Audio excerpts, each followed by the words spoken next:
নমস্কাৰ, এই মুহূৰ্তত আহি পৰিছে ৰাতিপুৱাৰ কেইবাটাও গুৰুত্বপূৰ্ণ খবৰ। আজি হৈছে 16 জুলাই। গোটেই অসম তথা ভাৰতৰ বিভিন্ন প্ৰান্তৰ পৰা যুগুত হৈছে কেইবাটাও ডাঙৰ খবৰ।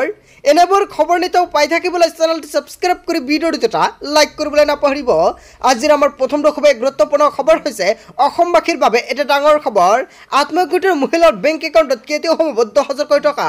অসমৰ মুখ্যমন্ত্ৰী ডক্টৰ হিমন্ত বিশ্ব শৰ্মাই এটা ডাঙৰ ঘোষণা কৰিছে। কেৱল ইয়াই নহয়, অৰুণোদয় আঁচনিৰ বাবেও ডাঙৰ মন্তব্য কৰিছে মুখ্যমন্ত্ৰী ডক্টৰ হিমন্ত বিশ্ব শৰ্মাই। লগতে ৰেচন কাৰ্ডৰ বাবে এটা নতুন আপডেট প্ৰদান কৰা হৈছে। নতুনকৈ চৰকাৰে প্ৰদান কৰিব ৰেচন কাৰ্ড। যিসকল ব্যক্তিৰ ৰেচন কাৰ্ড নাই সেইসকল ব্যক্তিয়ে লাভ কৰিব পাৰিব নতুন ৰেচন কাৰ্ড। লগতে কেইবাটাও ৰাজনৈতিক খবৰৰ লগতে অৰাজনৈতিক খবৰ যুগুত হৈছে আজিৰ দিনটোত। আজিৰ আমাৰ প্ৰথম খুবেই গুৰুত্বপূৰ্ণ খবৰ হৈছে অসমবাসীৰ বাবে এটা ডাঙৰ খবৰ। আত্মহত্যাৰ 10,000 টকাৰ লগতে অৰুণোদয় আঁচনিৰ ডাঙৰ ঘোষণা কৰিছে অসমৰ মুখ্যমন্ত্ৰী ডক্টৰ হিমন্ত বিশ্ব শৰ্মাই। আত্মহত্যাৰ সদস্যসকলে ৰাজ্য চৰকাৰৰ আৰ্থিক অনুদান প্ৰায় 40 লাখ লোকে পাব 10,000 কোটি টকা। হয়, আপুনি ঠিকেই শুনিছে, 40 লাখ মহিলাৰ বেংক একাউণ্টত চৰকাৰে পোনপটীয়াকৈ সোমাই দিব 10,000 কোটি টকা। আপুনি পাবনে নাই সম্পূৰ্ণকৈ জানি লওক। অসম চৰকাৰে আত্মহত্যাৰ সদস্যসকলৰ বাবে এটা সুখবৰ প্ৰদান কৰিলে। অসম চৰকাৰে প্ৰায় 3,38,245টা আত্মহত্যাৰ প্ৰায় 39,96,631 গৰাকী সদস্যলৈ আৰ্থিক অনুদান প্ৰদান কৰিব। হয়, আপুনি ঠিকেই শুনিছে, প্ৰায় 3.5 লাখ আত্মসহায়ক গোট আছে আৰু এই সকলোকে চৰকাৰে প্ৰদান কৰিব টকা। আৰু এই 3.5 লাখ আত্মসহায়ক প্ৰায় ইয়াতে সম্পূৰ্ণকৈ উল্লেখ কৰা হৈছে 39 লাখ মহিলা আৰু 39 লাখ মহিলাৰ বেংক একাউণ্টত চৰকাৰে সোমাই দিব 10,000 কোটি টকা। ৰাজ্য চৰকাৰে আত্মহত্যাৰ সদস্যসকলক 10,000 কোটি টকা আগবঢ়াব আৰু এই কথা আজি মুখ্যমন্ত্ৰী হিমন্ত বিশ্ব শৰ্মাই ঘোষণা কৰে। অৰ্থনৈতিক স্বাৱলম্বিতাৰ লক্ষ্যৰে ক্ষুদ্ৰ উদ্যোগ খণ্ডক শক্তিশালী কৰি তোলাৰ লক্ষ্যৰে ৰাজ্য চৰকাৰে এই পদক্ষেপ গ্ৰহণ কৰিছে। হয়, আপুনি ঠিকেই শুনিছে, অৱশেষত চৰকাৰে আত্মহত্যাৰ মহিলালৈ এটা গুৰুত্বপূৰ্ণ পন্থা হাতত লৈছে অকল মহিলাসকলৰ বাবে। উল্লেখযোগ্য যে আৰ্থিক অনুদানক, হয় আপুনি ঠিকেই শুনিছে, যিসকল মহিলাই আৰ্থিক অনুদান লাভ কৰিব সেইসকল মহিলাই কিন্তু সৎব্যৱহাৰ কৰিব লাগিব। যদি আপুনি সৎভাৱে ব্যৱহাৰ নকৰে, লগতে আপুনি সৎভাৱে টকাটো নখটুৱায়, তেনে ক্ষেত্ৰত কিন্তু আপোনাৰ হ'ব পাৰে ডাঙৰ বিপদ, কিন্তু আপোনালোকে কিন্তু টকা ঘূৰাই দিব লাগিব। কেৱল ইয়াই নহয়, সৎব্যৱহাৰ কৰা আত্মহত্যাৰ মহিলাসকলে অসম চৰকাৰে বেংকৰ ঋণ সুবিধাও প্ৰদান কৰিব। যিসকল মহিলাই 10,000 টকালৈ সৎব্যৱহাৰ কৰিব আৰু তাৰপিছত কিন্তু বেংকেও ঋণ প্ৰদান কৰিব সেইসকল মহিলাক। লগতে সময়ত ঋণ পৰিশোধ কৰা সদস্যক সুদ ৰেহাই ব্যৱস্থা গ্ৰহণ কৰা হ'ব বুলি ইয়াৰ মুখ্যমন্ত্ৰী হিমন্ত বিশ্ব শৰ্মাই ঘোষণা কৰিছে।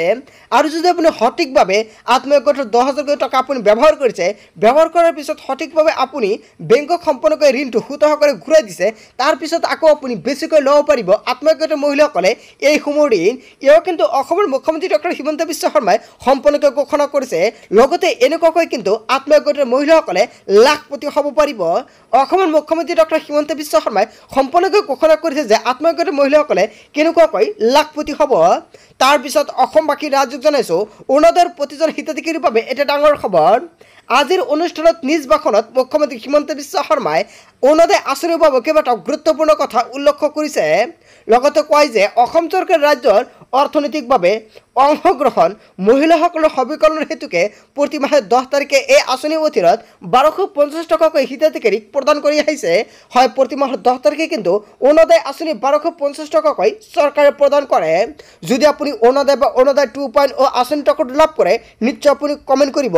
লগতে যিসকল মহিলাই অৰুণোদয় আৰু অৰুণোদয় 2.0 আঁচনিৰ টকাটো লাভ কৰিছিলে আৰু এতিয়া টকাটো পৰাই বন্ধ হৈ গৈছে, নিশ্চয় কমেণ্ট কৰিব। যদি আপুনি টকাটো নাপায়, নিশ্চয় আপোনাক সম্পূৰ্ণকৈ সহায় কৰা হ'ব। শেহতীয়াকৈ অৰুণোদয় 2.0 জৰিয়তে অসম চৰকাৰে ইন্দিৰা গান্ধী সাৰ্বজনীন বিধৱা পেঞ্চন লগতে দীনদয়াল দিব্যাংগজন পেঞ্চন আঁচনিৰ হিতাধিকাৰীসকলক অৰুণোদয় আঁচনিৰ সৈতে সংলগ্ন কৰাৰ এক পদক্ষেপ গ্ৰহণ কৰিছিল আৰু যিটোৰ মাধ্যমত এতিয়া সকলোকে কিন্তু 10 তাৰিখে টকাটো প্ৰদান কৰে। ইয়াৰ উপৰিও তেওঁ কয় যে ৰাজ্যৰ জনসাধাৰণৰ স্বাস্থ্য সুৰক্ষিত নিশ্চিতকৰণৰ ক্ষেত্ৰত এক গুৰুত্বপূৰ্ণ সংযোজন হিচাপে অসম চৰকাৰে মুখ্যমন্ত্ৰী জন আৰোগ্যৰ যোজনাৰ শীৰ্ষক এক গুৰুত্বপূৰ্ণ আঁচনি গ্ৰহণ কৰিছে। আৰু এই আঁচনিৰ দ্বাৰা প্ৰতি যোগ্য পৰিয়ালক বছৰি 5 লাখ টকাৰ দ্বাৰা নগদবিহীন চিকিৎসা সেৱাৰ সুবিধা প্ৰদানৰ কৰিব বুলি ইও সম্পূৰ্ণকৈ ঘোষণা কৰিছে। লগতে প্ৰধানমন্ত্ৰী নৰেন্দ্ৰ মোদীয়ে এটা ডাঙৰ ঘোষণা কৰিছে।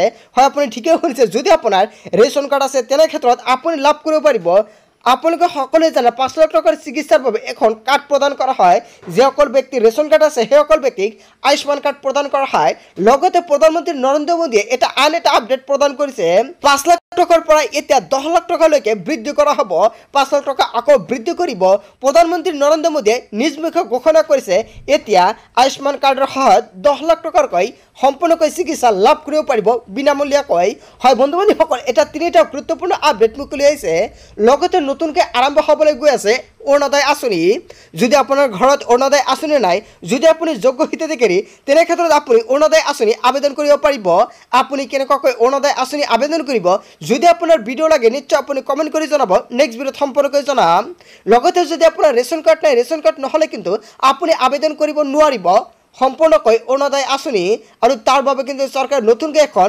সম্পূৰ্ণকৈ উল্লেখ কৰিছে যে চৰকাৰে নতুনকৈ প্ৰদান কৰিব 10 লাখ লোকক ৰেচন কাৰ্ড যদি আপোনাৰ ঘৰত কোনো ধৰণৰ পৰিয়ালৰ ৰেচন কাৰ্ড নাই আপুনি নতুনকৈ আবেদন কৰিব পাৰিব ৰেচন কাৰ্ড এতিয়ালৈকে কিন্তু চৰকাৰে সম্পূৰ্ণকৈ প্ৰকাশ কৰা নাই যে কেতিয়া সম্পূৰ্ণকৈ কিমান তাৰিখত ৰেচন কাৰ্ড বা অৰুণোদয় আঁচনিৰ বাবে ঘোষণা কৰিছে জাষ্ট কিন্তু কিমান তাৰিখৰ পৰা আবেদন হ'ব সেয়া কিন্তু সম্পূৰ্ণকৈ উল্লেখ কৰা নাই যেতিয়াই উল্লেখ কৰিব নিশ্চয় আপোনালোকক সম্পূৰ্ণকৈ আন এটা ভিডিঅ'ত জনাই দিম সো বন্ধু-বান্ধৱীসকল এনেকুৱাকৈ নতুন নতুন ভিডিঅ' পাবলৈ হ'লে নিশ্চয় আপুনি চেনেলটি ছাবস্ক্ৰাইব কৰি ৰাখিব তাৰপিছত অসমবাসী ৰাইজক জনাইছো আমাৰ 4 নম্বৰটো খুব গুৰুত্বপূৰ্ণ খবৰ লগতে ডাঙৰ খবৰ ওয়াকিল গগৈৰ এটা ডাঙৰ মন্তব্য ভূমিপট্টাৰ পৰা বঞ্চিত মুছলমান গজৰি উঠিল অখিল গগৈয়ে মুছলমানক ভূমিপট্টা নিদিয়ে হিমন্ত বিশ্ব শৰ্মাৰ চৰকাৰে এনেকুৱাকৈ কেইবাটা অভিযোগ উত্থাপিত কৰিছে হিমন্ত বিশ্ব শৰ্মাৰ চৰকাৰৰ বিৰুদ্ধে অখিল গগৈয়ে মুছলমানক ভূমিপট্টা নিদিবলৈ চৰকাৰী বিষয়াক নিৰ্দেশ দিছে চৰকাৰে মুখ্যমন্ত্ৰীৰ কাৰ্যালয়ৰ পৰা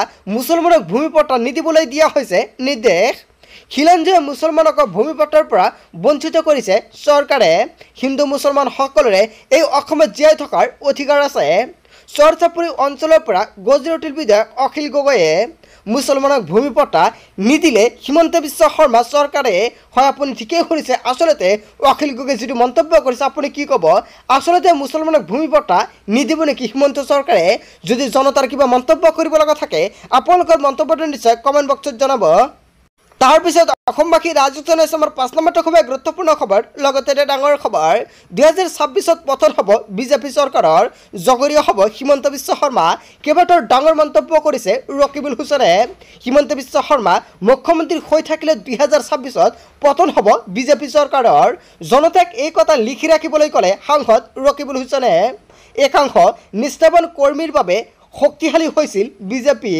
কিন্তু সেই সময়তে কংগ্ৰেছৰ পৰা বিজেপিলৈ যোৱা একাংশৰ দবদপনি বৃদ্ধি হ'ল যাৰ বাবে নিষ্ঠাবান কৰ্মীসকল দলত থাকিব নোৱাৰা হৈছে আৰু এই বিদ্ৰোহৰ ফলত দেখিব 2026ৰ নিৰ্বাচনত ডুপ্লিকেট বিজেপি নেতাৰ অত্যাচাৰৰ বাবে খহিব বিজেপিৰ বেটি বিজেপিৰ বহু জ্যেষ্ঠ নেতা কৰ্মীয়ে যোগাযোগ কৰিছে কংগ্ৰেছৰ সৈতে হিমন্ত বিশ্ব শৰ্মা মুখ্যমন্ত্ৰী হৈ থাকিলে 2026ত পতন হ'ব বিজেপি চৰকাৰৰ হয় আপুনি ঠিকেই শুনিছে ৰকিবুল হুছেইনে যেটো মন্তব্য কৰিছে জনতাই কি ক'ব যদি আপোনালোকৰ কিবা মন্তব্য কৰিব লগা থাকে আপোনালোকৰ মন্তব্যটো নিশ্চয় কমেন্ট বক্সত জনাব সো বন্ধু-বান্ধৱীসকল গোটেই অসম তথা ভাৰতৰ বিভিন্ন প্ৰান্তৰ পৰা যুগত হৈছে কেইবাটাও ডাঙৰ খবৰ এনেবোৰ খবৰ নিতৌ পাই থাকিবলৈ চেনেলটি ছাবস্ক্ৰাইব কৰি ভিডিঅ'টো এটা লাইক কৰিবলৈ নাপাহৰিব so thank you for watching full video